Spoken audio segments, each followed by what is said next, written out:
말하자면 성경에서 하나님의 가장 궁극적인 목표는 우리지 교회가 아님을 고린도전서 전반에 걸쳐서 얘기를 하고 있으면서 그 부활장 마지막 15장의 마지막 9절에 그러므로 너희들은 더욱더 주의 일에 열심을 내라라고 얘기를 하는데, 근데 우리는 주의 일 그러면 또 교회 일이라고 생각해가지고 교회에 충성 봉사하고, 근데 여태까지 교회도 우리를 사랑하는 사람 만들지 않으면 아무 의미가 없다고 얘기한 판에 그러므로 다시 교회의 일을 열심히 하자? 이거는 성경에 없는 얘기입니다. 그것이 아니고 여기서 주의 일이라고 하는 것은 우리가 하나님의 자녀다운 성품을 갖는 일에 열심을 내자라는 뜻이었고요. 그것이 15장까지의 얘기였어요. 그리고는 오늘 16장에 들어왔습니다. 그래서 거기서 사랑을 품은 성품을 품은 그런 하나님의 자녀다운 사람을 되는 일에 열심을 내자라고 해놓고, 자 그동안 이제 할 말 다 했으니까 끊자, 그만두자, 이제 빠이. 그러면은 되게 어찌할 바를 모릅니다. 왜냐하면 어떻게 해야 사랑하는 사람, 그 성품을 갖춘 사람이 되는, 뭘 어떻게 해야 되는가 하는 문제를 16장에서 지금 다루고 있습니다. 그냥 마지막 인사가 아닙니다. 성경에서는요 1.1획도 아무 의미 없이 쓰여진 게 없습니다. 왜냐하면 그것은 하나님이 쓰셨기 때문입니다. 그래서 오늘 16장에서는 자 그러면 그 나라가 오기 전까지 우리가 정말 성숙된 하나님의 자녀가 되기 위하여 이 땅에서 해야 될 구체적인 일이 무엇인가를 가르쳐주는 16장을 살펴보는데, 제일 먼저 16장 1절 볼게요.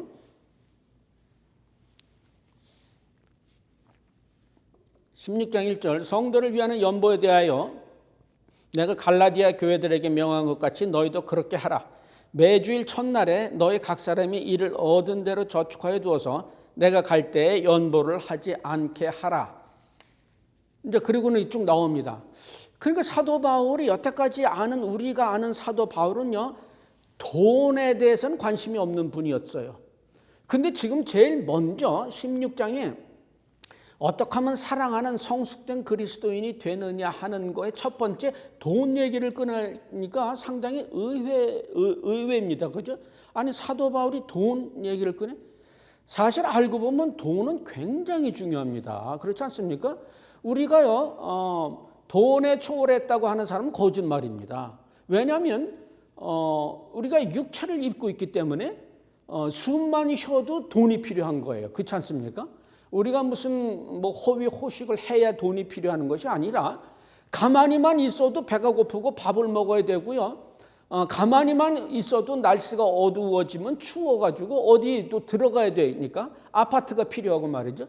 전부 가만히만 있어도 숨만 쉬어도 돈이 필요한 것이 이 현실입니다. 그래서 돈을 무시할 수는 없습니다. 절대로. 그런데 지금 문제가 되는 게 뭐냐면요. 역사적으로 볼 때 이스라엘 민족은요 바알신을 섬겼다고요. 그러니까 하나님이 맨날 말끝마다 그놈의 바알신 좀 섬기지 말라. 근데 그들이 바알신을 섬긴 이유는 뭐냐면요, 바알신은 농경의 신이에요. 그러니까 말하자면 돈의 신이라고 말할 수 있죠. 그런데 맨날 사람들이 하나님을 섬기지 않고 돈의 신을 따라 말하자면 돈을 섬기는 일들을 하니까 늘 하나님께서 그것 때문에 역정을 내셨던 것을 우리는 볼 수가 있었죠. 그만큼 돈 문제는 이렇게 쉽게 넘어갈 수 있는 문제가 아니었습니다. 그런데 이 돈 문제를 누가 풀었어요? 예수님께서 십자가에 달려 돌아가시면서 우리의 저주를 풀어냈습니다. 이제는 무엇을 입을까 먹을까 걱정할 필요가 없고요. 돈은 하나님이 주시니까 너희들은 길쌈할 필요도 없고 수고할 필요도 없고 이런 모든 것으로부터 해방됐어. 그러니까 돈 하지 말고 이제는 하나님을 섬기는 일을 해라고 하면서, 지금 연보는 그 헌금이에요. 헌금을 어떻게 내야 되는가 하는 문제를 사도 바울이 제일 먼저 들고 들어옵니다. 이게 무슨 얘기냐면요, 처음에 어떻게 되느냐면 연보에 대해서, 자 2절에 보니까 매주일 첫날에 너희 사람이 이를 얻은 대로 저축하여 두어서, 그러니까 매주 첫날에요 얻은 것들이 있을 거 아니에요. 그럼 뭐 11조가 될 수 있고 주일원금, 감사원금인데 뭐든지 하여튼 그거를 차곡차곡 모아서 이렇게 해야지 거기 콤마가 찍혀야 돼요. 내가 갈 때 연보를 하지 않게 하라. 그러니까 내가 가니까 그때서야 불이 나게 돈을 객출해 가지고서 그걸로 연보, 헌금을 내지 말아라 얘기입니다. 그러니까 사도 바울이 무슨 얘기를 하는 거냐면 돈이 제일 중요하잖아. 그걸 하나님께 바치는 거 좋은 일이야. 그런데 이 하나님께 바치는 것을 돈을 바쳐서는 안 되는 거야.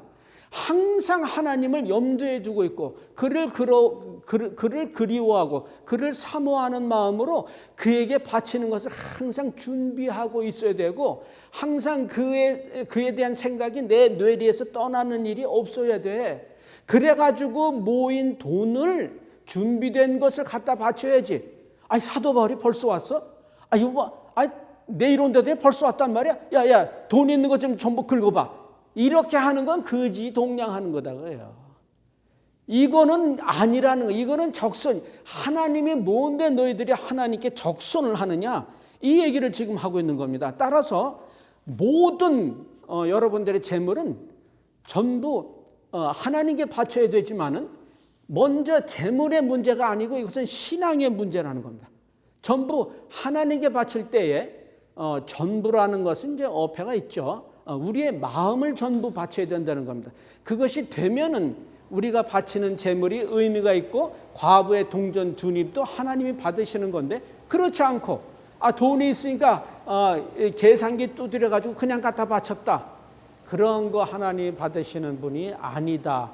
만약에 너희들이 그리스도인이라고 하면 돈보다는 하나님이 우선시 돼야 된다. 그렇게 살아야 그것이 성숙된 사랑의 성품을 갖춘 하나님의 자녀가 되는 것이야 라고 성숙된 하나님의 자녀가 되는 첫 번째 걸로 연보에 관한 말하자면 돈과 하나님에 관한 얘기를 사도 바울이 가르치고 있고요. 두 번째 17절에 가니까 내가 스데바나와 부드나도와 아가이고에 온 것을 기뻐하노니 저희가 너희의 부족한 것을 보충하였음이라 라고 해가지고 하나님의 자녀다운 성품을 지닌 사람은 어떤 사람인 줄 아느냐? 이런 사람들처럼 부족한 것을 채워주는 사람이어야 돼. 너 남들이 옆에서 부족한 것이 있는 것을 뻔히 알면서도 내가 도울 이유가 있는가? 내가 도울 필요가 있는가? 나도 지금 살기 힘들고 나도 지금 부족해 죽겠는데 왜 내가 그를 도와야 돼? 라는 마음을 가진 것은 그리스도인의 모습이 아니라고 하는 겁니다. 이렇게 얘기하니까 그렇게까지 엮을 필요가 있습니까? 아니요. 이게 성경 전반이 그 소리합니다. 사도행전 2장 가볼게요. 자, 베드로의 설교를 듣고서 사람들이 전부 이제 회개하고 예수 믿게 됐습니다. 41절. 그 말을 받는 사람들은 세례를 받음에 그날의 제자의 수가 3,000이나 더하더라. 그랬죠? 그 다음에 바로 뭐가 나와요? 저희가 사도의 가르침을 받아 말씀을 받아 하나님의 말씀을 배우는 거죠. 서로 교제하며 떡을 떼며 기도하기를 전혀 매우 힘썼습니다. 사람마다 두려워하는데 사도들로 인하여 기사와 표적이 많이 나타나니 믿는 사람이 다 함께 있어서 어떻게 모든 물건을 서로 나눠 써요. 통용합니다. 그죠? 또 재산과 소유를 팔아서 각 사람의 필요를 따라 그러니까 3,000이나 믿는 사람이 생겼는데 성경에서는 그 믿는 사람의 모습을 곧바로 무엇으로 지금 보여주고 있느냐면 그들이 물질을 아낌없이 서로 나눠 쓰는 모습을 가지고 믿는 사람의 모습으로 이제 표현하고 있습니다. 근데 45절에 보니까 재산과 소유를 팔아예요. 돈이 남아가지고 그걸 준 게 아니고요. 돈이 없어 내가. 그런데 내 가구도 있을 수 있고 여러 가지가 생필품이 있을 수 있잖아요. 그거를 팔아요. 그러면 내가 불편하겠지. 그렇지만 다른 사람이 부족한 것을 알면 내 불편을 감소해가지고 하는 거가 그리스도인들의 첫 번째 가장 중요한 덕목이다 그거예요. 만약에 너희들이 믿느냐? 믿는데 물질을 아끼고 이리 빼돌리고 저리 빼돌리고 너희들은 그리스도인이 아니라고 반어법적으로 얘기하는 것과 사실 자, 사도행전 11장 가볼게요. 26절.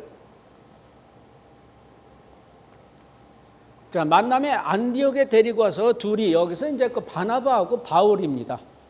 둘이 만나가지고 안디옥에 데리고 와서 둘이 교회 1년간 모여 있어 큰 무리를 가르쳤고 제자들이 안디옥에서 비로소 그리스도인이라 일컬음을 받게 되었더라. 첫 번째 깜짝 놀라는 것은 이 세상에 바나바와 바울처럼 말씀을 잘 이해하고 전하는 목사는 없을 겁니다. 그렇지만 어쨌든 1년만 가르쳤어요. 그죠? 그랬는데 이 안디옥 교인들이 다른 사람들로부터 칭송을 받기 시작을 합니다. 어떤 칭송을 받느냐면 그리스도인이다. 저 사람들은 이 크리스찬인데 크리스찬은 작은 그리스도라는 뜻입니다. 말하자면 저 사람들 정말 예수를 믿는 사람들이네. 예수 닮은 사람들이네. 근데 그것도 깜짝 놀라는 게 1년밖에 성경 공부를 안 했는데 이 삶의 변화가 있어가지고 다른 사람들이 칭찬을 하는데 깜짝 놀라는 것은 그때 선지자들이 예루살렘에서 안디옥에 이르니 그 중에 아가보라 하는 한 사람이 일어나 성령으로 말하되 천하가 크게 흉년 들리라 하더니 글라우디오 때에 그렇게 되니라. 흉년이 들었습니다. 그죠? 그래가지고 누구나 다 우리 이제 코로나 걸린 거하고 마찬가지야. 그죠? 큰일 났습니다. 제자들이 각각 그 힘대로 유대에 사는 형제들에게 부조를 보내기로 작정하고 이를 실행하여 바나바와 사울의 손으로 장로들에게 보내니라.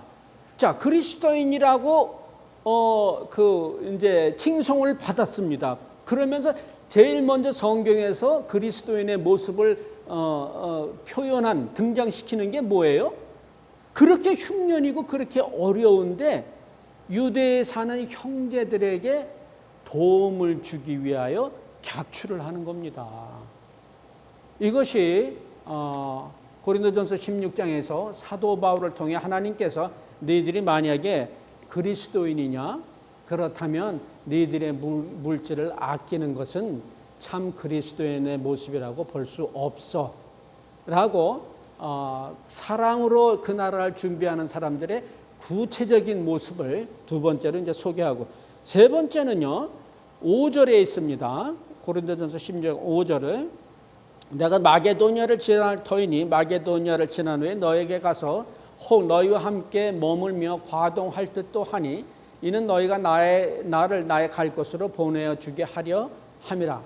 이제는 지나는 길에 너희를 보기를 원치 아니하노니 이는 주께서 만약 허락하시면 얼마 동안 너희와 함께 유하기를 바람이라. 자, 사도 바울이 지금 마게도니아를 거쳐서 이제 고린도 교회 고린도로 이제 가려고 합니다. 그런데 7절에 이제는 지나가는 길에 너희를 보는 게 아니라 원하신다면 하나님께서 허락하시면 얼마 동안 너희와 함께 유하기를 바란다. 그러면서 6절에 너희와 함께 머물며 과동이라고 하는 것은 겨울을 나는 겁니다. 겨울 동안 너희들과 함께 예전에는 내가 지나가는 길에 잠깐 들렸지만 이제는 그렇게 하지 않고 너희를 보고 싶기 때문에 그냥 잠깐 지나가는 길에 들리는 것이 아니고 너희들과 한동안 함께 생활하면서 너희들과 여러 가지 대화를 나누고 이렇게 하기를 바란다라는 얘기입니다. 무슨 얘기냐 하면요. 그리스도인들은요 사람을 비즈니스로 대하지 않습니다.